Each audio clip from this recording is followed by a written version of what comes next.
ಯುವಕರು ಪ್ರತಿ ರಾಷ್ಟ್ರದ ಶಕ್ತಿಯಾಗಿರುತ್ತಾರೆ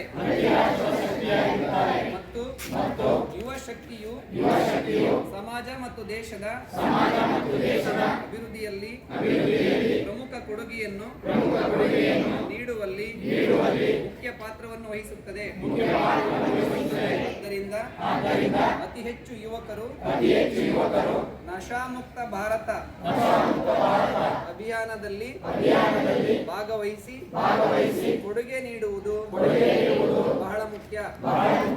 ದೇಶದ ಈ ಸವಾಲನ್ನು ಸ್ವೀಕರಿಸಿ ಇಂದು ನಾವು ನಶಾಮುಕ್ತ ಭಾರತ ಅಭಿಯಾನದ ಅಡಿಯಲ್ಲಿ ಒಂದಾಗುತ್ತಿದ್ದೇವೆ ಮತ್ತು ಸಮುದಾಯ ಕುಟುಂಬ ಸ್ನೇಹಿತರು ಮಾತ್ರವಲ್ಲದೆ ನಾವು ಮಾದಕ ವ್ಯಸನದಿಂದ ಮುಕ್ತರಾಗಿದ್ದೇವೆ ಎಂಬ ಪ್ರತಿಜ್ಞೆಯನ್ನು ಈ ಮೂಲಕ ತೆಗೆದುಕೊಳ್ಳುತ್ತೇವೆ.